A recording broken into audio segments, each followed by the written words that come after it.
Chapter 29. Seize Her.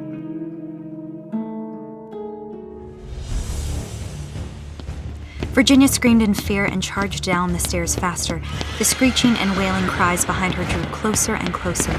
Claws scratched in swiping strides along the stone floor. Batting wings sent rushes of wind down the staircase, blowing the fires of the torches on the walls lower and lower. A dark shadow drew closer behind her. She saw a door in front of her and ran through it without giving it a second thought. She spun around, slammed the door shut, and walked backward away from it. She looked around and saw she was back in the hallway that led to her bedroom. She ran to her bedroom door and opened it, but she froze immediately. A shadowy fog spilled over from her open window and into her room. A bony, gray hand with nails like curved claws reached over the windowsill, followed by another. A horrifying hiss fizzled as a dark image of a hooded head rose to meet her with glowing yellow eyes. Virginia's breath escaped her. She closed the door just as she saw the creature crawl through the window into her bedroom. She held the doorknob in her hands, forcing the door to remain shut. A loud bang echoed down the hall. She looked at the door that she had previously run through. All was silent. The hall door rattled. A black, soft fog began to bleed through the seams of the doorframe between the wood and the stone. Scratching sounds scraped across the door. In the silence, she could hear something sniffing. The door slowly opened, and in spilled a fog that covered the whole entryway. All was quiet. She saw a pair of yellow eyes open, glowing in the blackness of the fog, followed by two other pairs just like it. The hissing reached out of the mist as the three began to walk toward her. Coming out of the fog were three figures that had black wings like a bat, which they dragged behind them on the ground like royal capes. Their skin was gray. They wore black cloaks that stretched down to the ground with large hoods that cast a dark shadow over their faces. The only thing visible through the shadow of their hoods was a faint bony outline of their face, glowing yellow eyes and teeth with a set of fangs like a viper that reflected against the fading light of the torches. With each stride, their feet reached out from under their dark cloaks, which looked to Virginia like the talons of a dark, lifeless hawk. She began to back away from them, but did not want to release the doorknob of her bedroom. However, the closer they drew, the more she backed away, forcing her to eventually let go. Her hands began to shake. Fear covered her shoulders like a cold shroud. Her heart raced in her chest. She glanced behind her and saw another door at the end of the hallway. She looked back at the hissing monsters in front of her. They reached inside their cloaks and drew curved swords with blades that carried nicks upon their edges and were stained with dried blood. They held them up in front of their masked faces as they continued to walk toward her. With her hands shaking, she felt her left hand hit her sword. She rested her palm against its handle. She looked down and saw the orb at the end of its handle beginning to glow. She looked back at the tall monsters in front of her, remembering Charles's words. "Is their weakness light?" Seeing the orb starting to glow on her sword, the demons began to bark screeches and hiss louder at her. They lifted their wings, unable to unfold them all the way, but enough to intimidate and threaten. She gripped the handle of her sword. The orb began to shine brighter. The white gold strand wrapped around the handle started to glow, and the blade hidden within the sheath began to illuminate. All three monsters began to cry out and bark louder hisses at Virginia. All at once they leaped towards her. Virginia looked away and drew Aurora from her sheath. A dazzling light exploded in the hallway. She did not feel the monsters take her. Instead, she heard them cry out in pain.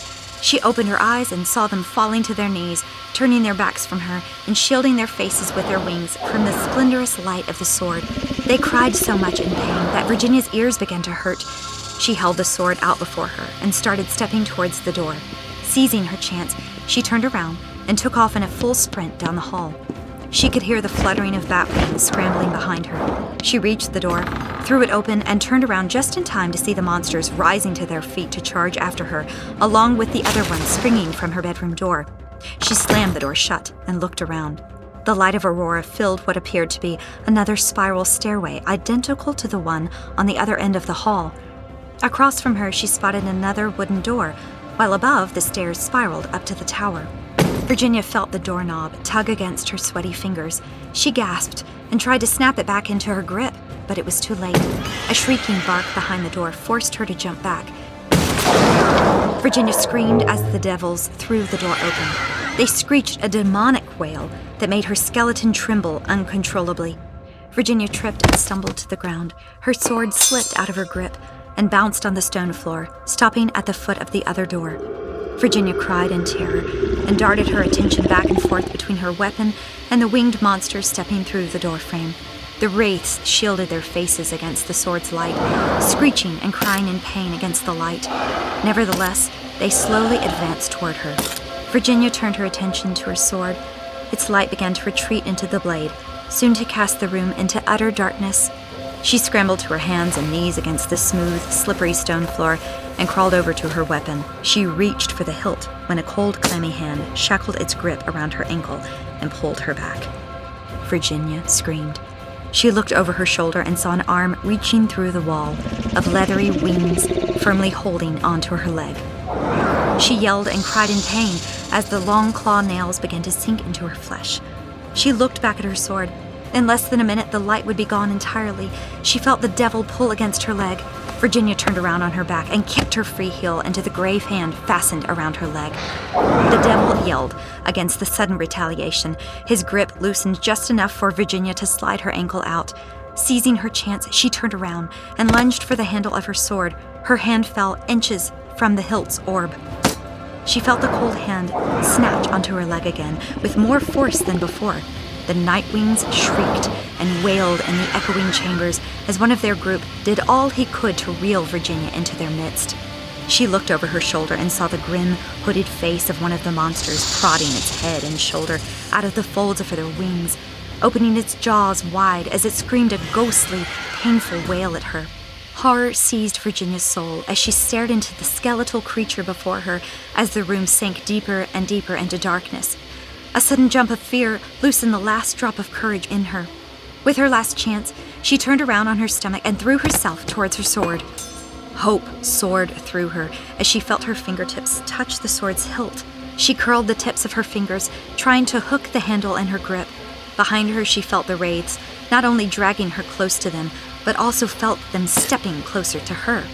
Quickly, with a flick of her fingers, she slid the sword handle closer to her palm. She looked behind and saw the wings of the devils were lowered halfway, exposing the numbing horror of their ghostly figures. More hands reached out from behind the wall of wings and slithered down to her leg. With a final toss of her fingers, Virginia caught the handle of Aurora in her grip. With fearful tears in her eyes and anger boiling in her chest, she spun around, screamed, and swung the blade in the air. A blinding light sliced through the air between her and her enemies. The shadows in the stairwell were banished against the glow of the blade. Monsters retreated behind the shields of their wings, screaming against the radiant illumination. Virginia felt the hand release her ankle. She tucked her foot underneath her and crawled away from the mob. It was then she looked at the floor and saw the gloomy hand that once held her flopping and twitching on the ground in a pool of black blood severed from its owner. A nauseous feeling squirmed inside Virginia's body as she stood up and tried not to look at the hand on the floor as it opened and closed its fingers in a spasming grip. She held her sword up and backed away from the wall of wings. She felt her free hand touch the door handle behind her. As fast as her tormented soul would allow, she threw the door open, bolted through, and slammed it shut behind her, pressing her back firmly against it.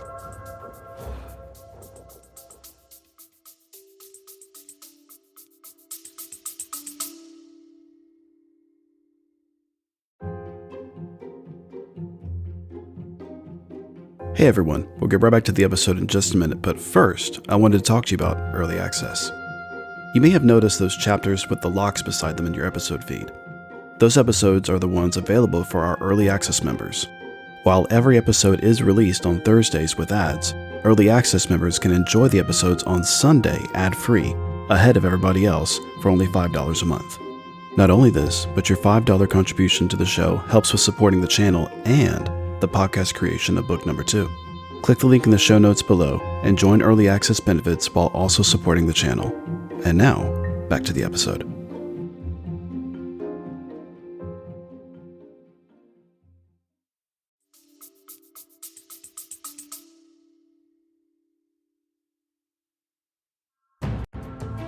She looked down the hall. It was nearly identical to the one a moment ago. Far at the opposite end of the hallway, she saw another door, which she assumed to lead into another towering staircase. She looked down at her wounded leg. Her leather pants were partially soaked in blood, but nothing too concerning. She rotated her ankle to assess the damage. "Okay," she gasped, relieved. "I'm okay. It's not that bad. It could have been worse." The door shook against her back as something from the other side slammed itself against its wooden frame. She covered her ears, closed her eyes, and screamed as the howls and screeching cries of the wraiths bled into her ears. She cried and sobbed while trying to find the strength just to keep the door shut. "Stop it!" she screamed. "Just stop it!" The door shook again. The shouts of the monster swelled louder and louder. Virginia looked at the door far in the distance. The lights of the torches began to fade, dimming the hall, but Aurora replaced their presence with her own glow. Virginia looked down at the sword in her hands, its light dancing in shimmering splendor. She wiped her eyes as the door smashed against her back once again. One more time, and they would be through for sure. She drew a deep breath and threw herself into a full sprint. She placed the blade of her sword behind her while she kept her other free hand ready to snatch the door handle at the other end of the hall. She heard the door burst open behind her. She gnashed her teeth in fear as she heard the flapping of wings, scratching of feet, and crying wails charging behind her. She reached the door, threw it open, and slammed it shut behind her. She looked around. She was in another spiraling stairwell just like before. Wasting not a second longer, she ran up the stairs for one complete rotation and came to another wooden door. Through it, she heard men shouting orders and commands in other languages. She sheathed her sword. The light of the blade and the orb began to fade slowly. Virginia heard the door below her burst open, followed by the cry of screeching monsters. She thrust open the door in front of her, ran through it, and closed it behind her. She found herself outside on the front wall of the castle, overlooking the courtyard below.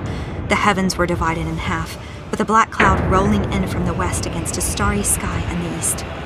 Hundreds of warriors with the wings of Oralmuti shined like flying stars overhead as they clashed with hundreds of black-winged creatures that maneuvered like human-sized bats in the air. Along the wall where she stood were at least 80 bowmen, firing fiery arrows into the sky, striking at the demons of the air. Others were shouting and giving orders. Throughout the city she heard people screaming in fear and pain, mixed with the battle cries of warriors fighting against the screeching, wailing devils of the night. The door was thrown open behind her. Virginia felt something smash into her back, knocking her to the ground. A talon grabbed her backpack and threw it off her. A high-pitched hiss whispered into her ear from behind. A sharp whistling sliced through the air above her head. The demon fell over to the ground beside Virginia with an arrow stuck in its forehead. 3 more whistles cut through the air. She turned over and saw the other 3 demons behind her fall over, each with an arrow lodged in its chest. "Ha!" cheered a voice behind her. "They sure didn't see that coming, now did they?" Virginia rolled back over and saw Tristan standing about 30 feet in front of her, holding his bow in his hands and drawing another arrow from his quiver. "Are you all right?" he shouted. Virginia smiled and breathed a sigh of relief, followed by a quick gasp. "My backpack!" She looked around and found it lying back behind her. She crawled over to get it. Suddenly, a giant, shadowy creature leaped over the wall and landed between her and the bag. A loud bark sent her falling backward. She sat on the ground, shivering in fear as a large forest phantom growled down at her, dripping blood-soaked saliva from its teeth. The corners of its mouth curved into a slight grin as it spoke in a deep, reverberating voice. "It's good to see you again, Cohen." "Is that you, Darkrai?" asked Tristan behind Virginia. Darkrai looked up and saw Tristan placing his bow and arrow behind his back and drawing his sword. Darkrai growled at Tristan as his sword began to glow brightly in the night. "You, the blind one. Oh, and aren't you just a sight for sore eyes?" teased Tristan. Darkrai growled louder. The hairs on his back rose like thousands of needles. He leaped over Virginia straight at Tristan. Quick as lightning, Tristan spun over to the side, dodging Darkrai's tackle. Darkrai turned around and glared at him, gnashing his teeth and growling. "It really is you, Darkrai, isn't it?" asked Tristan. "I mean, it's so hard to tell all of you werewolves apart when you're just as ugly." Darkrai barked in anger and lunged at Tristan's neck. Tristan stepped to the side and kicked Darkrai in his ribs, sending the wolf crashing into the side of the wall. Darkrai was quick. He spun around and leaped for Tristan's waist, but Tristan was quicker. Jumping in the air over the wolf, he flipped on his side, spanking the side of his sword on his opponent's hindquarters as he ran underneath him. Darkrai whimpered in embarrassing pain and tucked his tail between his legs. Virginia seized her chance. Rising to her feet, she grabbed her backpack and took off back into the tower, closing the door behind her. She blazed up the stairs as fast as her legs could take her. Her calves and heart began to burn, and her breathing became raspy as she gasped for air. She pressed on as if the night wings were still on her heels. She reached the top and threw open the door. She ran to the edge and looked down below and into the sky above at the raging war all around her. "Charles, where are you?" Another spank on Darkcry's rear end sent the wolf into a raging fit of growls, barks, and whimpers. "Had enough yet, oh growling one?" barked Tristan. "More than I am willing to endure," growled Darkcry. "I have a ship waiting that I cannot be late for, and neither can the one I am responsible for escorting on board." Darkcry turned around and leaped towards the side of the tower. Sinking his claws into the stone, he charged up the side of the structure. Tristan's heart sank. He turned around, yelling something in another language at the archers, and pointed his sword at the wolf charging up the tower. 10 of the archers turned around and aimed at Darkcry. Tristan yelled a single word, and all the archers began firing upon Darkcry. However, the wolf was too quick. The arrows hit the stone behind his heels and on either side, but none could hit the swift beast. Virginia ran to the other side of the tower that faced the ocean. "Charles, where are you?" Something barked behind her on the other side of the tower.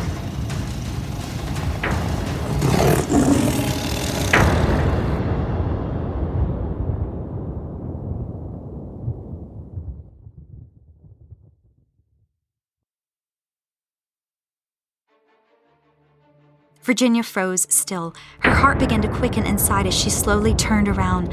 A dark cloud fumed on either side of the tower. She heard the sounds of bones shifting in and out of socket. Walking around the stone side was Darkcry, dressed in his black trench coat and carrying a set of hand irons. A smile was on his face, and a deep, cunning laugh emitted behind his teeth. "Fear not, Cohen," he said. "I am not here to kill you." Virginia stepped back. Her fear was soon accompanied by another emotion, anger. "What do you want with me, then?" "I come on behalf of a very powerful king of Aletheia," he said. "He extends his invitation for you to join him this evening. Being of royal blood yourself, I'm sure you realize that it would be quite rude to refuse such an honor." Virginia gripped the handle of her sword. "And if I choose to be rude?" Darkcry held up the set of irons. "Don't make this more difficult than it has to be." Virginia drew her sword and held it out in front of her. "No, I'll make it difficult, all right." Aurora's light exploded between them. Darkcry shielded his eyes from the light with his hand, but did not back down. "Stay away from me, and leave this city or I will kill you," she thundered. He lowered his hand and laughed. "Oh, dear Cohen, you have no idea how badly I hoped I would have the pleasure." He drew his sword with his right hand, while holding the irons in the other. He held out both hands, opening up his chest. "Come," he said. "You strike first." Virginia's arms trembled. "Charles, where are you?" She yelled, charged at Darkcry, and brought her sword down upon him. Quickly he stepped aside and swatted the blow away with his sword. Virginia went tumbling to the other side of the tower and into the wall, almost falling over. She quickly pushed herself back and whirled around to find Darkcry laughing loudly in amusement. "Yes," he thundered. "Yes, that's it. That's the spirit. Come, once more." Anger swelled up within her again. She ran at him, swiping her sword this way and that. Darkcry turned and twirled his sword, parrying every strike. "Excellent," he laughed. "Oh, this is splendid." He threw the cape of his trench coat over her face, stepped behind her, and kicked her to the ground. Virginia jumped to her feet and whirled around to face her foe. "Oh, this has been wonderful fun," he teased, sheathing his sword. "But we are on a careful time schedule." Virginia raised her sword up again, let out a battle cry, and brought it down upon Darkcry. Darkcry stepped in and grabbed her by the forearm before she could complete her stroke. Quickly he latched one of the irons onto her wrist. Virginia dropped her other hand that held her sword, finishing the strike, but Darkcry was fast. He stepped to the side, grabbed the chains in both hands, and slung her into the side of the tower. Virginia cried out in pain as she slammed into the stone facade. Her sword flew out of her hands and landed a few feet away. Its light began to slowly fade. Darkcry pulled her back around to where she looked up into his eyes. She felt the final cuff clamp around her other wrist. She struggled to swing her fist at him, but his strength was too much. "Oh, come now," he mocked. "Don't throw such a fuss." He pushed her to the ground. Reaching down, he picked up her sword, staring at it curiously as the remaining light retreated into its core. "Now I will say, Cohen," he said, "if it were just my interest, I would either throw this sword over the side of this tower or sell it to the highest bidder at Port City." He looked down at her. "However, my guess is that he might be very disappointed if he found out I disposed of it. Better to be safe than sorry." He walked over, picked her up by her chains, and sheathed her sword back on her side.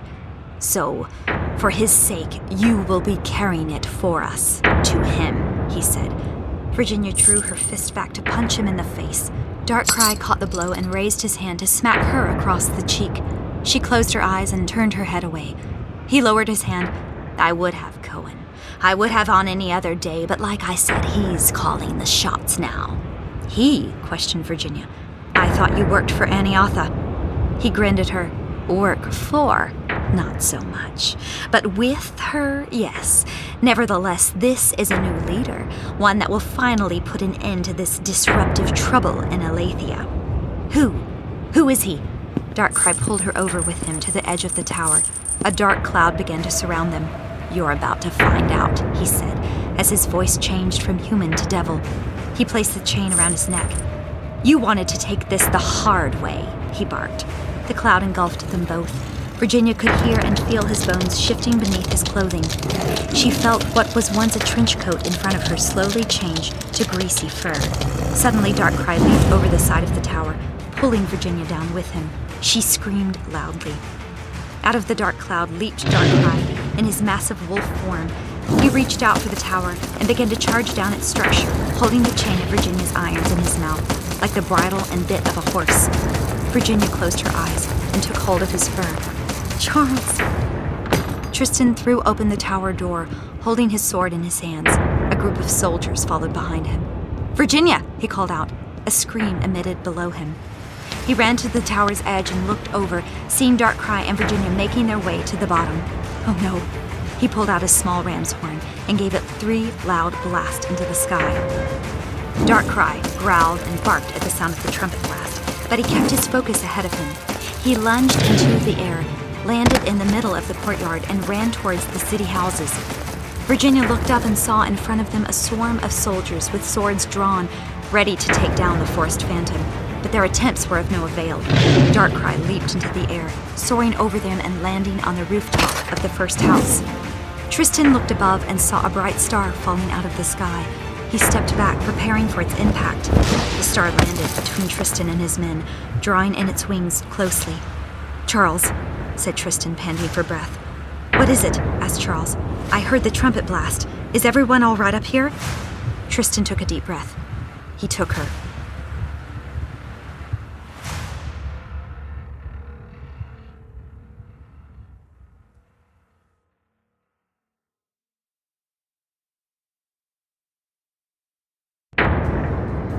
Virginia held on tightly as Darkcry ran along the rooftops, jumping across the streets below and landing on the roofs across from them. From rooftop to rooftop, she was being carried across the city towards the southwestern corner. Virginia heard the sound of cannon fire. She raised her head whenever they were not jumping across a street and saw a mighty fleet of ships unleashing cannon fire upon the Southwest Eye. The Southwest Eye was returning cannon fire, but she could not tell if it was making any success at crippling the armada. Darkcry came to a halt, lowered his neck, and shook Virginia off of his back. She looked up into the sky and saw above her more night wings flying in the cloudy sky than she did warriors of the city of Gaal. Darkcry howled into the night sky. A dark, cloudy fog blew over her. Once again, she heard his skeleton dislocating and repositioning its bones. She was pulled to her feet by her shackles. Standing in front of her in the dissolving mist was Darkcry in his human form. "We part ways here for the time being, Cohen," he said, holding her chains in the air. "Have a safe flight." Suddenly, a screeching dark figure swooped out of the sky and snatched Virginia by her shackles. An instant later, she was pulled off the roof and carried high into the air. She screamed and kicked, but the monster would not let go. Darkrai smiled as he saw his prize being carried away. Oh, it feels so good to win. A shining star shot over him, heading in the same direction that Virginia was being carried. Darkrai's smile turned into an angry, gritting bite. He howled into the night.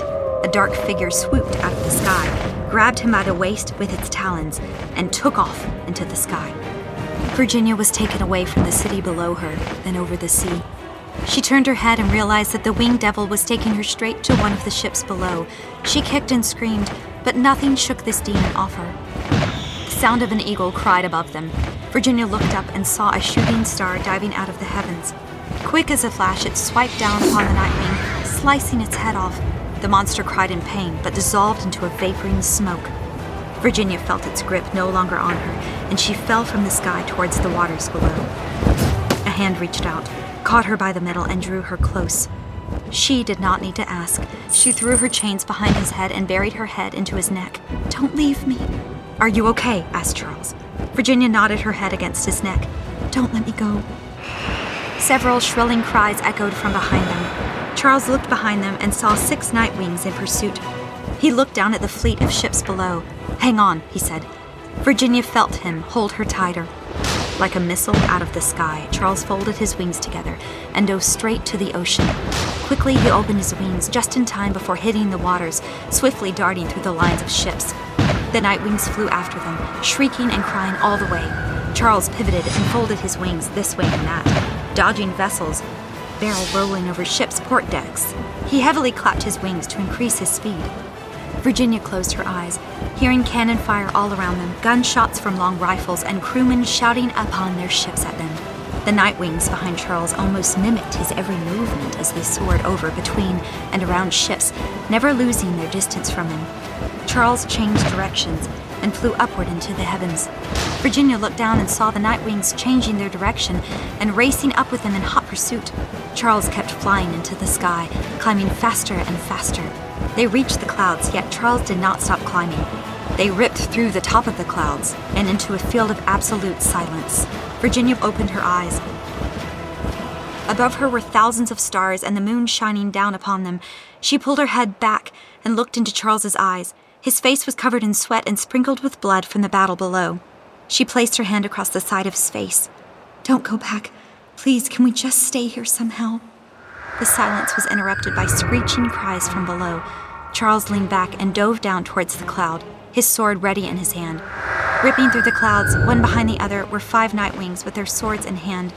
Charles thundered a battle cry and struck at each one of them as they passed. He sliced through the first one. Spinning off to the side, he sliced through the next, and the next, and the next. For the 5th one, he struck, but the demon was quick. Holding its sword above him, he parried Charles's attack and swooped out of the way.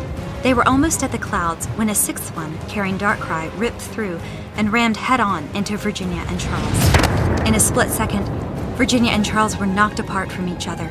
Darkrai and the demon that carried him whirled around and dove after Virginia. Charles pulled his wings up and darted after her. All 3 of them fell back into the cloud. Virginia twisted and twirled in the sky as she sank deeper through the cloud. She heard wings flapping on either side of her. Turning around, she fell head first out of the cloud. Directly below, she could see the ships continuing to launch cannon fire at the southwest eye. To her right, she saw Charles reaching out his hand to grab her. She reached out for him. A screeching cry blasted above them. A dark figure shot out of the clouds and landed upon Charles, forcing him to fall past Virginia. "Charles!" she screamed. Another hand reached out, wrapped around her waist, and pulled her close. She saw Darkrai staring in her face with an angry grin. "To the ship!" he ordered. Charles twisted and turned, trying to shake off the devil behind him. He swung his sword around and swatted it on the side. The vampire cried out in pain and released Charles. Charles turned around to fly towards Virginia, but the devil was fast. With his taloned feet, he snapped Charles around the waist. Drawing his sword, he swiped at Charles. Charles acted quickly and parried the blow by placing his wings in front of him like a shield. Brushing the creature's weapon away, he swung his sword at its stomach. The vampire caught Charles's wrist before the blade could strike. Charles could see an upper and lower set of sharp fangs. As it opened its jaws wide, it reached down to bite him on the shoulder, but Charles brought his wing back down again, shielding himself from the creature's teeth. They both wrestled and continued to fall, twirling and twisting in the sky. Charles tried to free his wrist, and the vampire tried to fight past Charles's wing. Charles looked down and saw that they were growing nearer and nearer to the ocean. He tried to wrestle the monster more, but its bony hand would not release his wrist. Charles caught a glimpse of a shining star heading in his direction. A mighty battle cry roared, and a glowing blade swept clean through the vampire's body, slicing it completely in half. The demon cried out and faded away into an evanescent vapor. Charles turned around, trying to catch himself with his wings, but the water was too close. Just then, a hand reached out and took hold of his wrist. Charles grabbed back in return. In an instant, he was pulled up, flying parallel with the waters of the sea. He pulled his wings in and hoped for the best. He was carried toward the southwest eye. With its entire walls knocked out, the fortress stood mostly in ruins. Charles was carried through an opening in one of the walls of the fortress and placed safely on the floor. Soldiers ran all around him in different directions, shouting commands and carrying ammo and gunpowder for the cannons. A pair of feet lowered before him and squatted down to his level. Charles looked up and saw Andrew kneeling in front of him with two large wings protruding from his back and a smile on his face. "I bet that was exciting, yeah?" asked Andrew. "You okay, lad?" Charles rose to his feet and ran to the edge of the opening in the wall, preparing to take flight. Andrew reached out and grabbed him by the wrist. "Hold on there, lad. Don't you try to take those ships on by yourself now." Charles turned around. Tears filled his eyes, and his teeth gritted in anger and pain. "Master, they have her." Andrew's smile washed off his face. He walked over to the edge of the wall-less opening.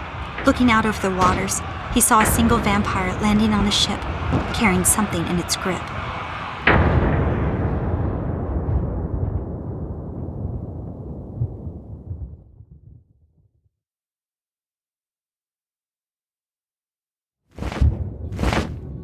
Virginia hit the deckboard of the ship and fell on her side.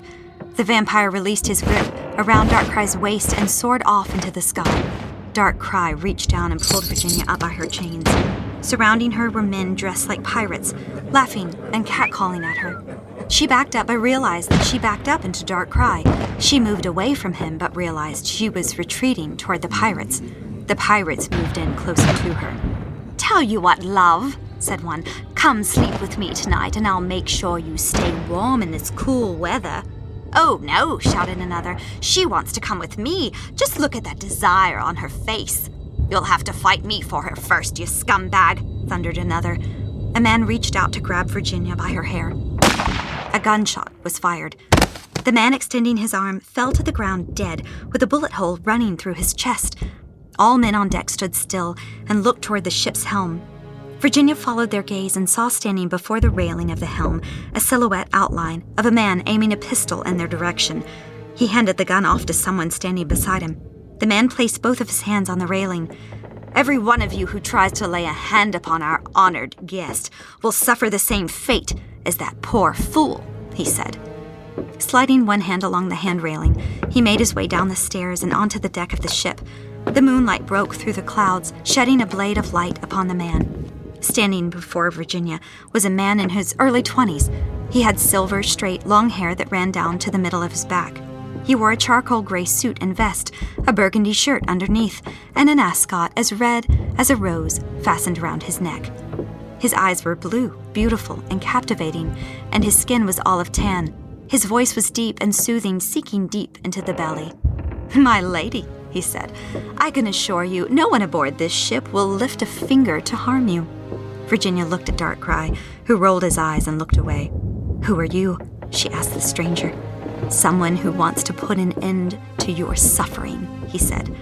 "Oh, is that so?" she mocked. The man smiled and lowered his head. "Believe me, Virginia, my attempts to bring you here were more of a rescue mission." Virginia turned to look at him with one eye. "How do you know my name?" The man reached into his pocket and pulled out a key. He extended his other hand and took Virginia's irons. "I know many things about you, Virginia Singerman," he said as he unlocked the first shackle. "I know you were nearly killed by this mutt standing beside you days ago." Darkcry snarled at the man. "I know that you have been mysteriously called Cohen ever since you arrived in this land," he continued, "and above all else," he unlocked the last cuff, "I know that you want to leave this place and never return." Virginia's attention became focused. "Would you like that, Virginia?" he asked as he dropped the irons on the deck. "Would you like to be free of this world, go home and live with your Aunt Elizabeth, never to see this place again?" She looked around at the men aboard the ship and then back to the man in the suit. "Oh, and I'm sure that after we talk, you will never be bothered by them again," he said. "No matter where you live back on Earth, you will never have to worry about someone hunting you down." "After we talk?" she inquired. "Pardon me," chuckled the man. "May I have the pleasure of your company over dinner tonight? And may I just ask with whom I will have the pleasure of dining with tonight?" The man reached out, gently took Virginia's fingers, and kissed the top of her hand. "My name is Narumel, Prince and Architect of Skalgalmudrets, and the pleasure is all mine."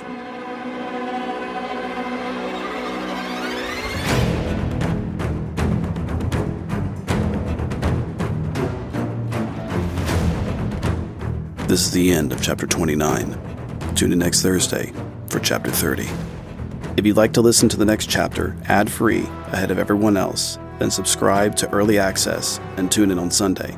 If you like what you heard, please like and subscribe and share with your friends and family. It really helps the show. We're available on Spotify, Apple Podcasts, and all major podcasting platforms. What Shines with the Dawn was written and created by C. Taylor Eason. Copyright Christian Taylor Eason, 2024.